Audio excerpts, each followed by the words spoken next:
So the ancient Romans had a deity that they referred to as, he was the deity of doorways and passage of time.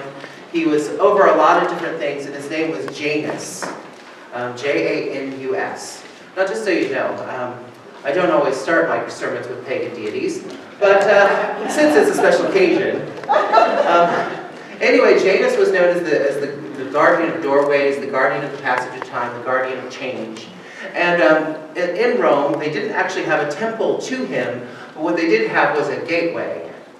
And the gateway had two doors, and so when the soldiers were leaving the city, as they walked out the doorway, they would see one face of Janus standing in the doorway, and he was sort of smiling beatifically at the people of the city.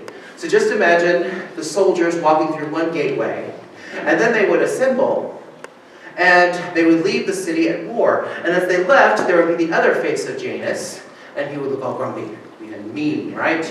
And that would be how the people would leave the city to go to war, which with the Romans happened a lot. And so Janus was known as the two-faced god, the one that would be looking in two directions at once. And of course, Janus lends his name to a month of the year. January, right? In fact, there's even, I checked this out this week, there's even a financial firm that calls itself Janus Investments, because they're always trying to tell the future, right? They're always trying to look into the future, look at the changes in the market. And so, their picture is like a little coin with two faces on it. And Janus is known as the guardian of passage of time. Now, I think that that's sort of a strange thing, if you think about it. Like, what is it, of all the things that you could deify, right? Gateways and doorways? Really? But if you think about it, this was their ancient form of basically anti-burglary devices. This was their basic security. By putting Janus' face above the doorway, they were hoping that Janus was going to watch over it and therefore watch over them. This is their early Brink security truck, really. That's what it is. And so, when the city was at war, the gates to Janus' gateway would be open. And so, but when it was finally at peace, the doors would close, and the mean Janus face would just stare out grumpily at everyone. And the reality is, you won't see, this is a smaller Sunday of the year, even though it's still the great festival of Christmas, even though it's still when we're celebrating the season of light. This is traditionally one of those Sundays of the year where people tend to take time off. The other one being the one where we talk about money.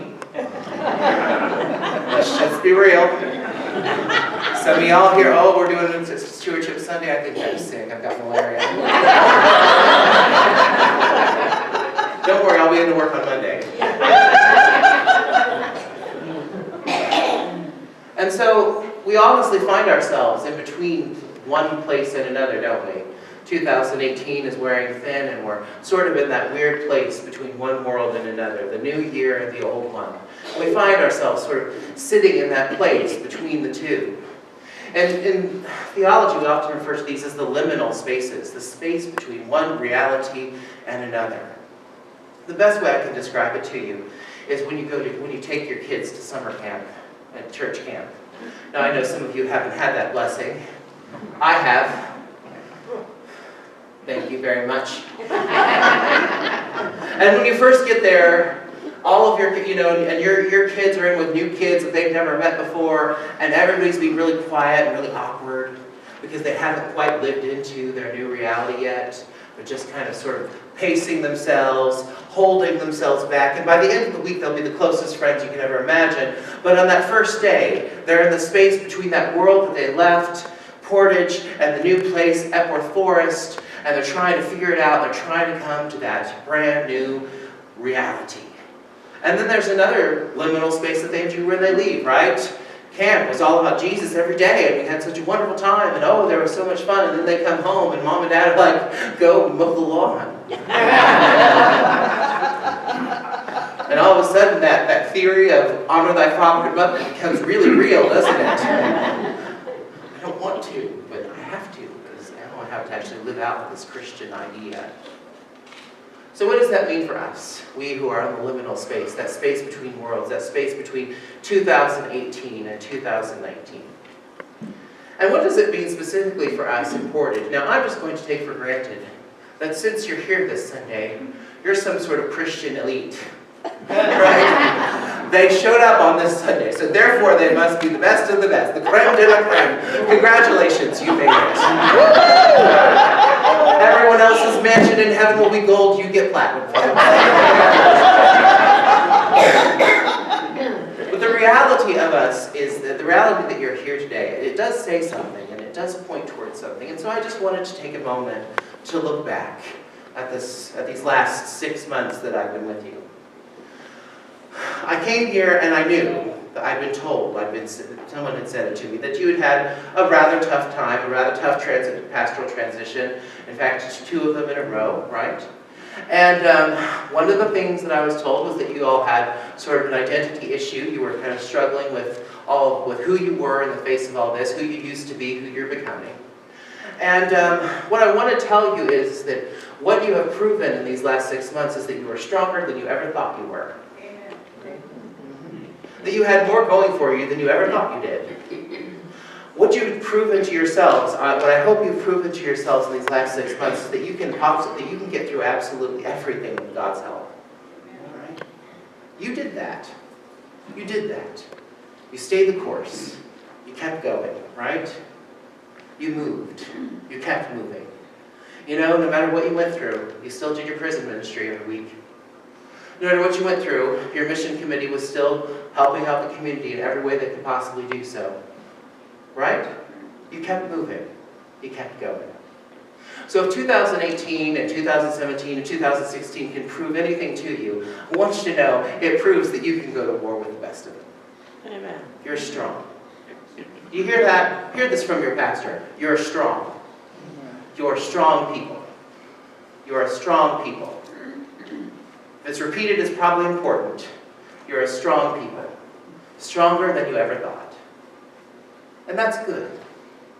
And so what I want to let you know is 2019, why don't we just head out the gates and do as much good in our community as we can? Let us not go as Rome is going to war. Let us walk out of our doorways and into our community and just say, hey, I've got a strong church.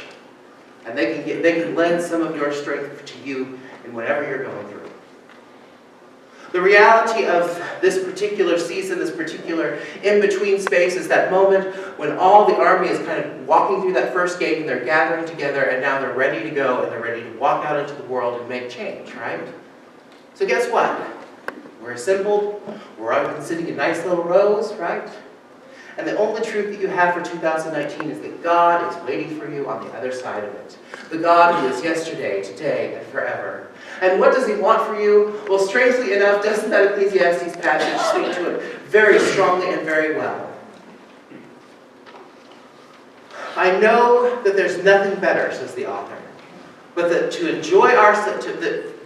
for people to enjoy themselves and do good while they live. Moreover, this is the gift of God, that all people should eat, drink, and enjoy the results of their hard work. How many times have you heard that in church? Right? But the idea is that you are the ground of faith is enjoyment of life. That it's this embracing of who we are. You know, I've told the story of some of the saints that I like, and one of my favorite is Saint Teresa of Avila. And one of the things they said about her was this, that she liked eating a lot. Now, first of all, she was known for austerity and for having these moments where she was taken up into God in some kind of ecstasy, and she had these marvelous spiritual moments, and that's part of what they know about her. And I like her because she's a little bit fiery. And one of the things about her is that she was such a firebrand that when the Pope wasn't doing his job, she pointed her finger at him and said, "Get your house in order." And so here's the funny thing. When she died, they moved her body to Rome, but they left her finger in Avila. And they say that to this day, it is still pointing towards Rome, reminding the Pope to do his job. That's how cool she was. I mean, sisters are doing it for themselves, folks. But she was known for having these big, ecstatic, miraculous experiences of God, and she was known for having all these things, but she was also known for enjoying her food. So one day she's in the monastery, and the sisters say to her, "Sister, that's gluttony, and you probably shouldn't be enjoying your food, your soup, so much." And she looked at the sisters and she said, "When the time comes to pray, pray. When it's time to eat soup, eat soup. A little later on, one of the sisters was supposed to be cooking dinner, and what happened is that the sister, she walks in and she finds that the sister has burned their lunch. And so Teresa Valla said, "What happened?" And the young novice said, "Oh, I was just so caught up in the heavenly glories, and I was praying, and I just wasn't paying attention." And St. Teresa Valla looked at her and said, "If you have a choice between the heavenly glories and lunch, stick with lunch."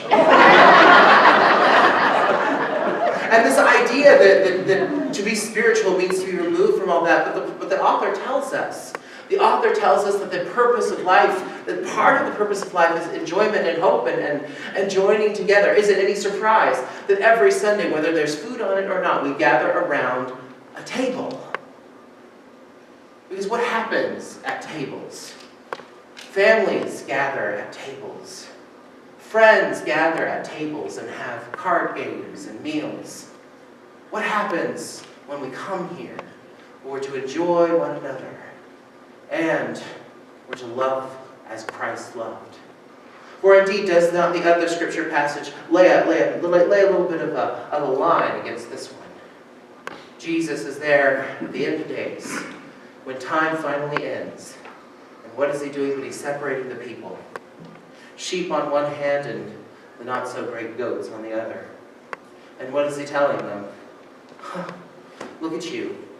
You fed me when I was hungry. You watched over me when I was sick. The idea you cared for me, visited me when I was in prison. Oh, come to me, you highly favored ones. But all of those over there, I don't know them because they never did any of those things. When you do these to the least of these, you do them unto me. The promise of the gospel in this new year comes with a real reality. We cannot just sit in this church and be happy with ourselves. We cannot just sit here and be joyful about who we are and what we've accomplished. We cannot create for ourselves a holy huddle. No, the message of the gospel is take the joy and take the hope and take the enjoyment and lead it out into the world. Because there are many who are hungry for more than just food. I probably told you this before, but in my prayer book every Thursday, one of the things it says is, we pray for those whose martyrdom is the slow death of loneliness. There are many lonely in the world. There are many hungry. There are many so sad. We cannot simply sit and enjoy our meal while others eat, while others are starving, both for companionship and love, but also for a meal. So, as we stand here in the place between worlds, what I want us to do is to remember how strong God has made us, for we could not do anything without God. Amen. And I want us to remember that that strength is there for a purpose, to lead us right out of the sanctuary. Heck, take that door, walk right out of that place, and carry this message of Jesus' love into a world that so desperately needs it. 2019 is waiting for us. So as we celebrate Christmas, as we continue to celebrate the birth of the child, let us remember that outside that door there are people who know him not, and to share that message of light, faith, and hope with them. In the name of the Father, and of the Son, and of the Holy Spirit. Amen.